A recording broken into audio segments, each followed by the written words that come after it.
In December 14, 2012, 20-year-old Adam Lanza fatally shot 20 children and 6 adult staff members at Sandy Hook Elementary in Newton after he had shot his mother, Nancy. In December 2013, Claire Davis, a high school senior in Arapahoe High School in Colorado, was fatally shot by Kyle Pearson with a shotgun. Kyle Pearson killed himself a minute and 20 seconds after he shot Claire. In October 21, a middle school student took a gun from his parent and shot at an elementary school in Nevada. It is a very tragic condition that our children have to go to school in fear of being shot at. Young innocents' lives have been claimed to shootings. According to Fox News article, Bloomberg's latest stats on school gun violence ignore reality by John Lott, published on February 17, 2014. He claimed that 44 shootings have occurred in schools and colleges nationwide since the Newton massacre on December 14, 2012 and February 10th of this year. Out of the 44 shootings, 28 died. Shootings have claimed many lives, and it is hard time we do something to reduce it, especially when it comes to schools.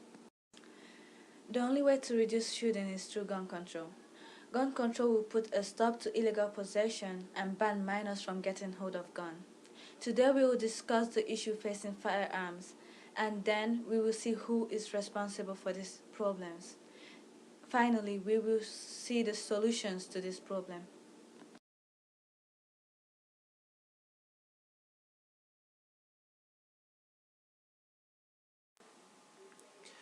Gun control is necessary to live in a safer world, but many of you may wonder, why do we need it? We need it because having gun control can mean less suicides, less homicides, less accidental death. Well, most violent crimes are committed with some type of firearm.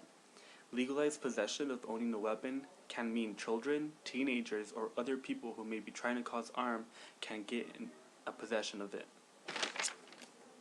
According to JustFacts.com, data was gathered in 2009 to where we took a population, and the population was 307 million people in the United States.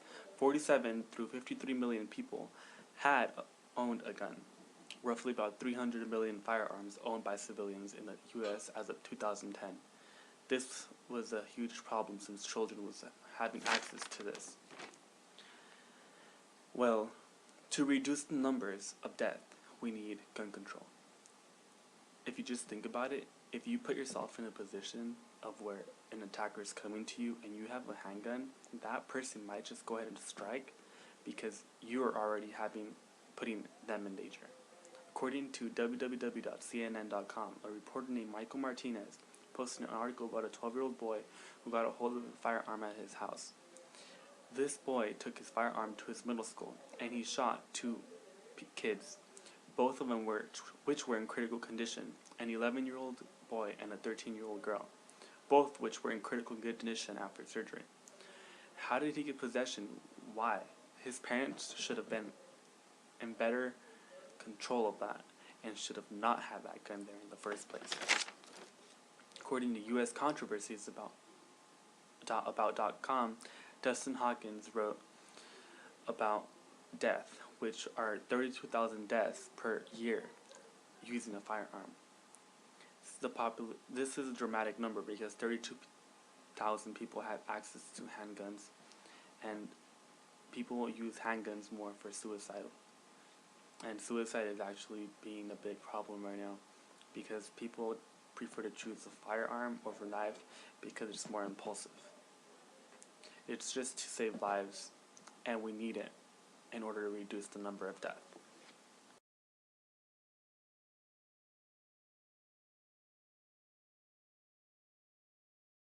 Gun control occurred because of various crimes that happened in the past. About 40% of Americans own guns, therefore there are more crimes that happen in the United States. It is said that about 1,500 children are hurt by guns every year. In fact, some children have died from it being accidentally shot. This shows that many gun owners are not responsible enough to own a gun because the guns are not being handled correctly. Being that guns are known as an unsafe environment, there should be more rules and regulations to owning a gun. About 72% of violent killings include a gun. If so many Americans did not own a gun, then this would not be an issue. If buying a gun became more difficult, less people would own guns, which would eventually lead to less killings in the United States. If people do not own guns, they would find it harder to hurt others. They would actually have to think about the process, being that they cannot just pull a trigger. For example, once a gun is exposed to someone, they will find it easier to grab a gun and shoot, which, again, this only happens because it's easy for them to get a gun.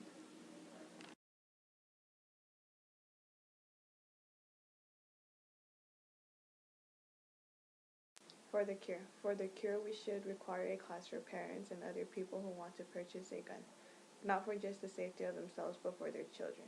We should also change the age by law of how old a person has to be able to purchase a gun. Parents that own guns should have a safe with a lock on it for a child, so a child will not be able to get a hold of a gun. But before a parent or anyone that wants to purchase a gun, they should be required by law to take a class so they could know what has happened with previous gun owners. For example, such cases as Columbine High School, Sandy Hook Elementary School, and Arapahoe High School, so they can be aware of problems that has happened inside their household and problems that could happen outside their household.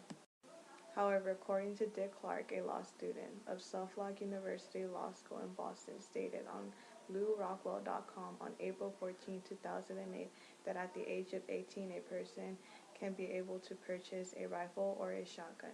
But however, an 18-year-old is not able to legally drink by the age of 21 because an 18-year-old has less tolerance as compared to a 21-year-old. Same rules should apply for purchasing a gun. We could have prevented cases such as Columbine High School because the two killers bought a shotgun from an 18-year-old. If we change the age a person can be able to purchase a shotgun, it can reduce killing rates and suicidal rates. Since you have had the solutions to this problem, let's wrap things up. Gun control is a good way to stop school shootings and keep our children safe. Today we talked about the problem facing gun and school shootings. We talked about the people responsible, and then we talked about the solutions. According to Colorado Governor John Hickenlooper, in the news article Pray for School Shooting Victim by Caitlin Beard, published on December 16, 2013, he said that many are troubled by the uptick in gun violence that has occurred in the last couple of years. Of course, people are troubled by the incidents because innocent lives have been ended by gun violence. We don't need another Nevada incident or another Colorado shooting. We want a safe school and a less death rate.